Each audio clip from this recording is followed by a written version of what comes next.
India ഒരു ജനവിധിയുടെ പടിവാതിൽക്കൽ എത്തി നിൽക്കുമ്പോൾ, അതിന്റെ ആദ്യഘട്ട വോട്ടെടുപ്പുകൾ ആരംഭിക്കുമ്പോൾ അവിടെ CPM എന്ന സംഘടന, CPM എന്ന സംഘടനയ്ക്ക് ഇന്നേക്ക് ഏപ്രിൽ 11-ാം തീയതി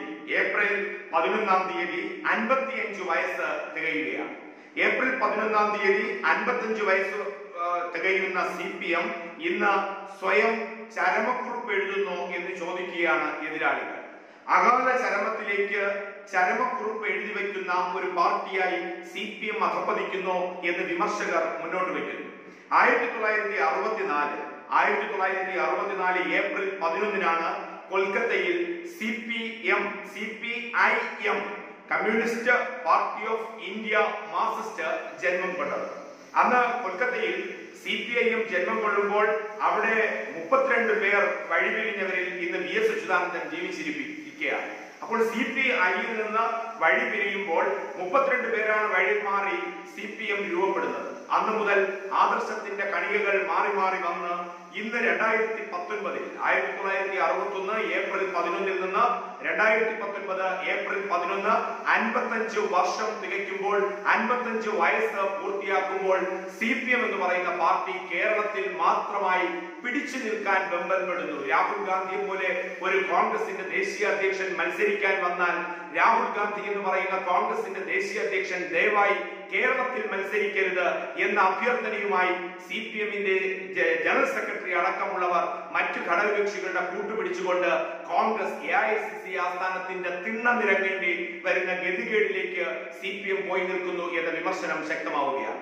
കേരളം ഒഴിച്ചു കഴിഞ്ഞാൽ മറ്റ് സംസ്ഥാനങ്ങളിലൊക്കെ അവിടുത്തെ പ്രാദേശിക കക്ഷികൾക്ക് മുന്നിൽ ദയാദാക്ഷിണ്യത്തോടുകൂടി ഭിക്ഷാപാത്രവുമായി CPM നിൽക്കുകയാണ് ഓരോ സീറ്റിനു വേണ്ടി.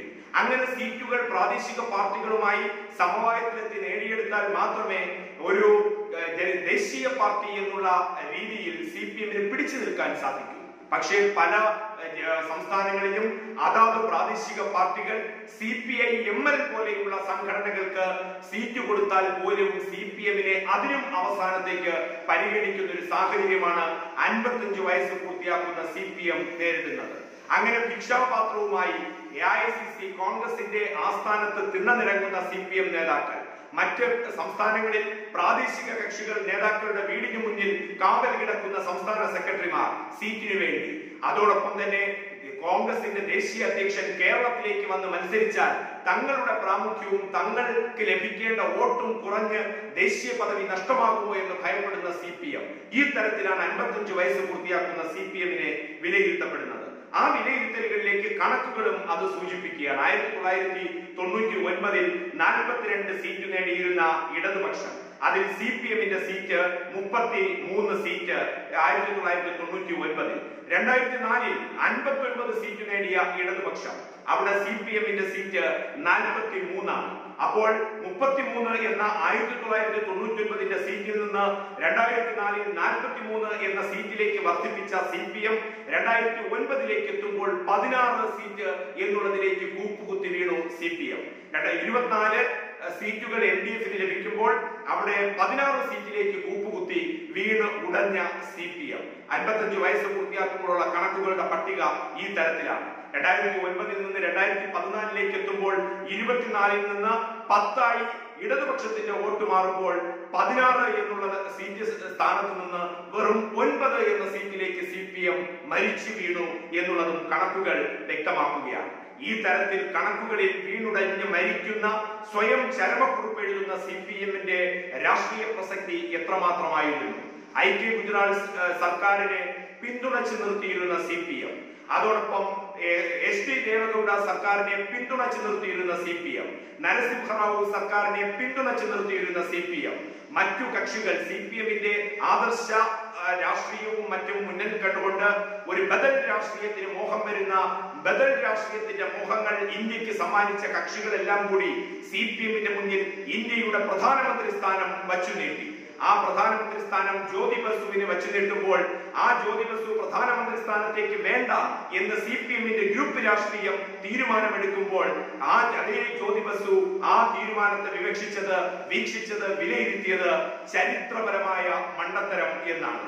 അത്തരത്തിൽ സ്വന്തം നേതാക്കൾ സ്വന്തം തീരുമാനത്തെ ചരിത്രപരമായ മണ്ടത്തരം എന്ന് വിശേഷിപ്പിക്കേണ്ട സാഹചര്യം ഒരുക്കുന്ന നേതാക്കളുള്ള ഒരു പാർട്ടിയായി 55ാമത്തെ വയസ്സിലെത്തി നിൽക്കുന്ന CPM വിലയിരുത്തപ്പെടുന്നുണ്ട്. ഈ തരത്തിലാണ് കേരളത്തിലേക്ക് എത്തിക്കഴിഞ്ഞാൽ 34 വർഷമാണ് പശ്ചിമ ബംഗാൾ CPM ഭരിച്ചത്. 25 വർഷത്തോളം ത്രിപുര ഭരിച്ചു.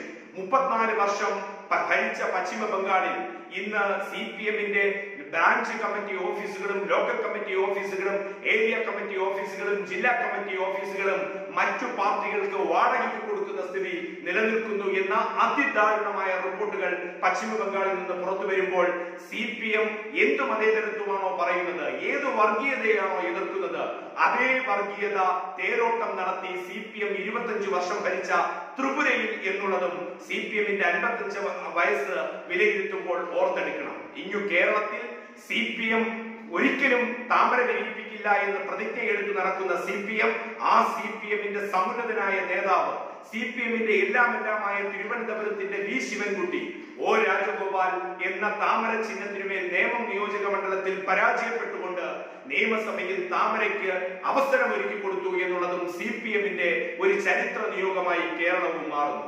പതിറ്റാണ്ടുകൾ 34 വർഷം ഭരിച്ച പശ്ചിമ ബംഗാളിൽ CPMന് തൂത്തെറിയപ്പെട്ടപ്പോൾ 25 വർഷം ഭരിച്ച ത്രിപുരയിൽ താമര തേരോട്ടം നടത്തിയപ്പോൾ ഇങ്ങ് കേരളത്തിൽ CPMന്റെ സമുന്നത നേതാവ് V. ശിവൻകുട്ടിയെ തോൽപ്പിച്ചുകൊണ്ട് നിയമസഭയിലേക്ക് താമര ചിഹ്നത്തിൽ O. രാജഗോപാലിന് കടന്നു കയറേണ്ടി വന്നതും CPMന്റെ ദാരുണമായ അന്ത്യത്തിന്റെ ചരമമൊഴിയായിരിക്കും എന്നാണ് വിമർശകർ പറയുന്നത്.